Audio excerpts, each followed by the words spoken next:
आज के लेक्चर का हमारा टॉपिक है क्रिस्टल सिस्टम्स।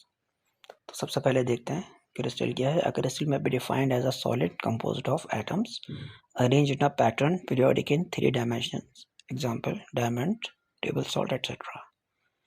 तो ये बिल्कुल सेल्फ एक्सप्लेनेटरी किस्म की डेफिनेशन है कि अगर 3 डायमेंशन में एक रेगुलर अरेंज पैटर्न है एटम्स का जिससे क्रिस्टल बनता है, जिसकी एग्जांपल टेबल सॉल्ट जो हमारा आम खाने का नमक है, इस तरह डायमंड वगैरह। इसी तरह एमॉर्फस सॉलिड्स होते हैं दूसरे कि इनका कोई रेगुलर अरेंजमेंट ऑफ एटम नहीं होता, जिस तरह बिल्कुल लिक्विड और गैसेस में होता है, और इनको इसी वजह से अंडरकूल्ड लिक्विड भी कहते हैं। इस तरह जो हमें समझना ज़रूरी है वो है ब्रेविस लैटिस या लैटिस पॉइंट्स। लैटिस एक तरीके के स्ट्रक्चर या अरेंजमेंट को कहते हैं, ढांचा, स्केलेटन समझ लें। और lattice point is defined as an array of points in space so arrange that each point has identical surrounding. ये हमने ऐसे पॉइंट सपोज किए हैं स्पेस में कि जो समझ लें स्ट्रक्चर बनाते हैं, जो एक स्ट्रक्चर फॉर्म करते हैं, हमें एक बेसिस देते हैं क्रिस्टल समझने के लिए। और इसके लिए ख़ास जो एक एट्रीब्यूट है वो ये है कि किसी पॉइंट को भी हम देखें तो उसके सराउंडिंग जो है बिल्कुल सेम होनी चाहिए, बिल्कुल आइडेंटिकल होनी चाहिए। और ये भी याद रखेंगे जो ये लैटिस पॉइंट्स हैं या ब्रेविस पॉइंट्स हैं, पॉइंट लैटिस हैं, इसमें इस पॉइंट के ऊपर एटम या आइंस का होना ज़रूरी नहीं है। ये हो भी सकता है, नहीं भी हो सकता। ये स्ट्रक्चर है हमारा जो हमने एक जो है इसको सपोज किया है या अज्यूम किया है इन क्रिस्टल को समझने के लिए। इन पॉइंट्स के ऊपर, लैटिस पॉइंट्स या ब्रेविस लैटिस पॉइंट्स के ऊपर हो भी सकते हैं एटम्स, आइंस, या नहीं भी हो सकते। इस तरह यूनिट सेल समझना बहुत ज़रूरी है। यूनिट सेल एक स्मॉलेस्ट पोर्शन होता है किसी क्रिस्टल का जो कि 3 डायमेंशन में पैटर्न के अंदर होल क्रिस्टल को शो करता है। आप ये भी कह सकते हैं कि अगर हम एक यूनिट सेल को 3 डायमेंशन में एक्सटेंड करें तो हमें पूरा क्रिस्टल हासिल हो जाएगा। तो ये स्मॉलेस्ट यूनिट किसी पूरे क्रिस्टल का या रिप्रेजेंटेटिव होता है।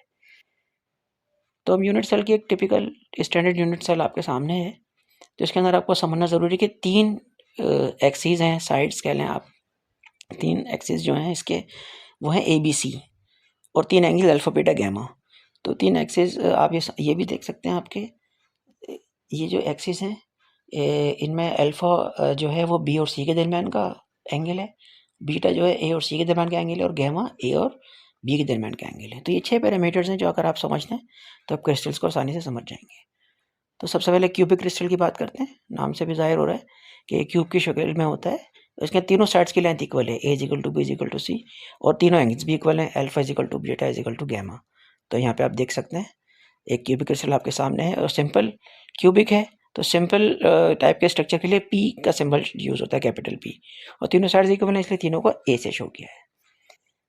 ये भी क्यूबिक है लेकिन ये बॉडी सेंटर्ड है, यानी पूरे क्यूबिक ये जो आपका यूनिट सेल है इसकी बिल्कुल बॉडी के सेंटर में क्या है, एक लैटिस पॉइंट मौजूद है, इसको आई से शो करते हैं।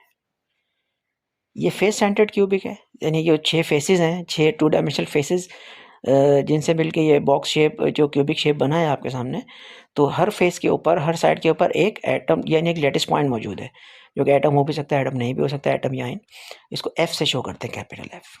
तो ये भी 6 ही हैं आपके पास। दूसरा है टेट्रागोनल।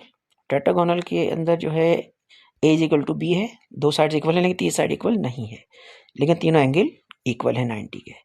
तो आप यहाँ पे देख सकते हैं क्यूबिक टाइप का ही है, लेकिन आप देख सकते हैं 2 साइड इक्वल है, दोनों को ए से शो कर दिया इक्वल होने की वजह से। सी 3 साइड क्योंकि अलग है तो उसको सी से उसकी अपना जो सिंबल है उसी से शो किया है। इसको हम पी से शो करते हैं, सिंपल टेट्रागोनल।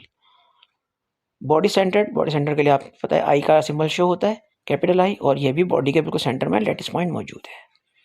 ऑर्थोरोम्बिक है नेक्स्ट टाइप।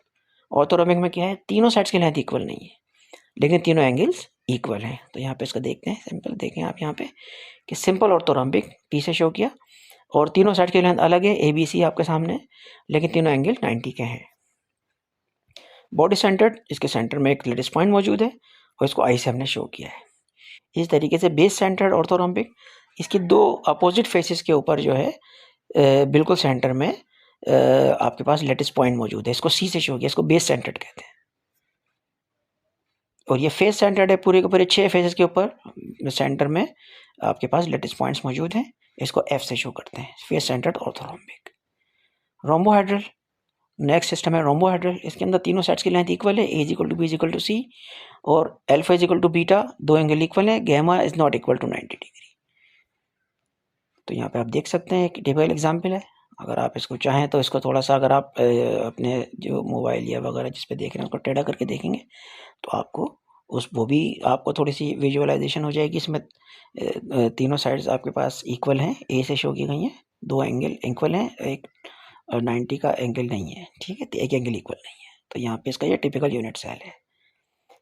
नेक्स्ट है हेक्सागोनल, नाम से भी पता लग रहा है कि हेक्सा यानी 6 का इसके अंदर जो है इन्वॉल्वमेंट है। तो इसके अंदर 2 इक्वल कोपिलर एक्सिस हैं, ए इज इक्वल टू बी, लेकिन तीसरा इक्वल नहीं है, और 2 एंगल 90 के हैं, एक एंगल 120 का है। और यहाँ पे आप इसका देख सकते हैं, ये आप 2 साइड्स इक्वल हैं, इनके जो इक्वल साइड के दरमियान एंगल है ये है 120, वो तीसरी साइड जो है ये 90 का एंगल बना रही है। और जब इन यूनिट सेल्स का जब हम कॉम्बिनेशन करते हैं तो 6 120 एंगल मिलकर हेक्सागोनल सरफेस बनाते हैं। ये हेक्सागोनल, इसको पी से शो किया है, पी इसका मतलब सिंपल हेक्सागोनल। अगला है मोनोक्लिनिक। मोनोक्लिनिक में जो होता है तीनों साइड्स की लेंथ इक्वल नहीं है, और दो एंगल जो है 90 डिग्री पे हैं, एक 90 डिग्री पे नहीं है। इस तरह सिंपल मोनोक्लिनिक में क्या है कि आप यहाँ पे देख सकते हैं कि मोनोक्लिनिक में तीनों साइड इक्वल। मोनोक्लिनिक में आप यहाँ पे एक सिंपल इसका टिपिकल यूनिट सेल आपके सामने है, आप इसको देख सकते हैं कि तीनों साइड्स इक्वल हैं, 2 एंगल इक्वल हैं और एक एंगल बीटा इक्वल नहीं है, वही शो किया गया यहाँ पे। इस तरह बेस सेंटर्ड मोनोक्लिनिक, दोनों की अपोजिट फेसेस के ऊपर, बेसिस के ऊपर सेंटर के अंदर एक एक लेटिस पॉइंट मौजूद है, इसको सी से शो किया है। इस तरह ट्राइक्लिनिक में जो है तीनों एक लेंथ इक्वल नहीं होती है एक्सिस की, और तीनों के तीनों एंगल भी इक्वल नहीं होते। तो ये आपके सामने एक typical triclinic, simple triclinic P की जगह मौजूद है। यहाँ पे एक टेबल में समराइज कर दी गई तमाम इन्फॉर्मेशन। तो यहाँ पे आप देख सकते हैं कि जो है तमाम का तमाम टेबल की शक्ल में तमाम इन्फॉर्मेशन मौजूद है। यहाँ पे एक बात और देखें कि रंबोहेड्रल को हमने शो किया कि ट्राइगोनल भी इसको कहते हैं। तो अगर ट्राइगोनल हो तो समझ लें रंबोहेड्रल के पैरामीटर्स यहाँ पे यूज़ होंगे। अब सवाल ये है कि नंबर ऑफ लेटिस पॉइंट हम कैसे फाइंड कर सकते हैं। तो इसका फार्मूला है n is equal to n i plus n f upon 2 plus n c upon 2। जबकि यहाँ पे एन आई शो कर रहा है number of interior lattice points, यानी जो बॉडी के अंदर मौजूद है उसकी यूनिट सेल की। एन एफ का मतलब है number of points on faces. तो फेसेस पे जो पॉइंट होते हैं वो 2 यूनिट सेल के साथ शेयर हो रहे होते हैं। तो एक फेस के ऊपर जो पॉइंट होगा वो आधा एक यूनिट सेल में शेयर होगा, आधा दूसरे में। तो इस वजह से 2 से डिवाइड किया क्योंकि 2 के साथ शेयर हो रहा होता है। इस तरह एन सी जो है number of point on corners होते हैं, ये सी फॉर कॉर्नर, और क्योंकि एक यूनिट सेल का कॉर्नर पॉइंट 8 यूनिट सेल्स के साथ शेयर होता है, तो इस वजह से को 8 से डिवाइड किया गया है। तो तमाम अगर हम इनकी इन्फॉर्मेशन इसमें पुट कर दें फार्मूले में, तो एन यानी number of point lattice points हमें हासिल हो जाएगा। तो यकीनन ये लेक्चर आपको समझ में आया होगा। ये बेसिक टाइप का लेक्चर है, इसके आगे हम इसको मज़ीद एक्सटेंड करेंगे लेटिस के डिस्कशन को। तो फ़िलहाल के लिए इतना ही। तो जो सवाल हो, आप अगर कोई सवाल हो, कोई मिसअंडरस्टैंडिंग हो, तो आप हमसे कमेंट में पूछ सकते हैं। इस लेक्चर की तैयारी में BD क्वालिटी की book elements of axis diffraction से भी मदद ली गई है। Thank you very much.